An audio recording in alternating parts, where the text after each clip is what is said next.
Hey, it's Aaron from GameEnthus.com, and I'm checking out Lethal VR from Three Fields Entertainment and Team 17, which is an interesting combination. For those not familiar with Three Fields Entertainment, only apologize. Some of the sound sync is off, so some of the shooting might not happen right when you think you should hear it, but you'll live, hopefully. So will I, hopefully.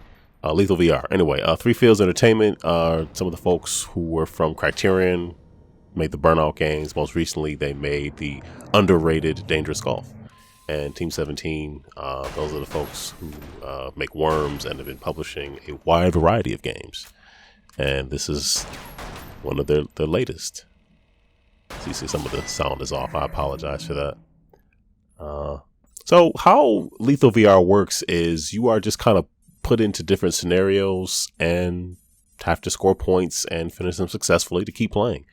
So you saw the initial one where I shot a couple of targets. Now I have knives, and for some reason you're hearing gunshots when I'm throwing knives, which is weird, but does go along with the theme of me saying that the sound was out of sync.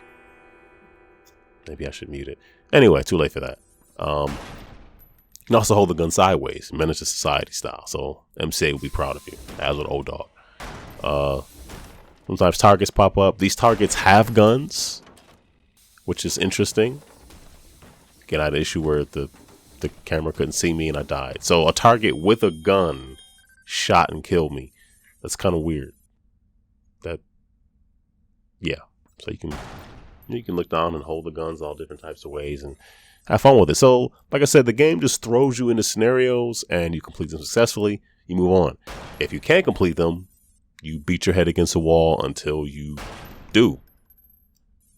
Just if that makes sense. So you saw you can use two guns. It'll let you know. Sometimes there were modes where I wasn't paying attention to read the description and then look down at like my coffee table where my other PlayStation Move controller was.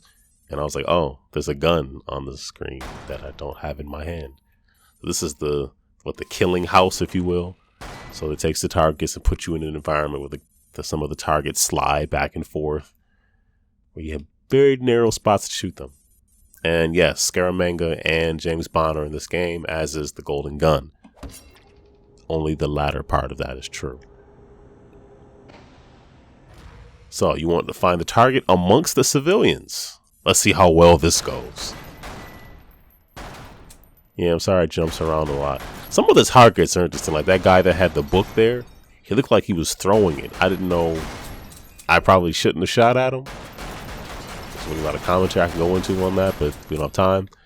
This might not be the place. But sometimes some of the targets are weird. Like there'll be a guy holding groceries, but he also has a gun.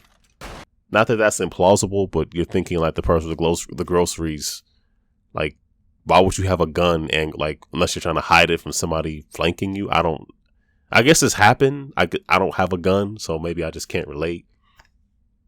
And yes, there's a Crocodile Dundee reference. That is a huge knife. I'm sorry, spoon. I've played Knifey Spoony before. 2 references, wow. The knives are where most of my difficulty came in. I could not really accurately throw the knives and had to restart some of the knife hostage things over and over again because I just could not successfully aim. You can't really aim. What's interesting is you see in the UI in the menu, you have a laser sight. You've seen that many times. Well, you will now that I've mentioned it if you didn't before. Yeah, casualties. Yeah, I tried a bunch of times. But when you're in the game, obviously a knife doesn't have a laser sight. Well, no knives I've seen. But, see, casualty again. But you don't have I guess if you had the sight in game in every mode, it would kind of break it. So I kind of get that. Get this part right here. Now this is a guy with no guns and groceries. But anyway, let's move along. So, like I said, the game just takes you through various stages and whatnot. It throws a bunch of stuff at you. And you try to aim as well as you can. A lot of shooting gallery kind of games for PlayStation VR. Well, a lot of the VR platforms. And I know some people have experienced a lot of fatigue with them. I'm having fun with them. They're not perfect, but they're enjoyable. See, there was one stage, I almost shot that cop. Like, why would he hang out a window with a shotgun like that? There's one stage where a guy had a gun but it was obstructed. So I wasn't really sure whether or not he was trying to kill me. So I kind of paused. Of course, he shot me somehow through the corner of the wall and I still died. I don't know. The game doesn't take itself too seriously. You can have fun with it. I did. You see I'm throwing an infinite supply of knives at part of the UI. Because I could. Why not, right? I don't know. So, yeah. So, that's Lethal VR. That's enjoyable. I think if you have a PlayStation VR, you would probably find some fun with that game. I did. I don't know if that means anything to you, but it means something to me.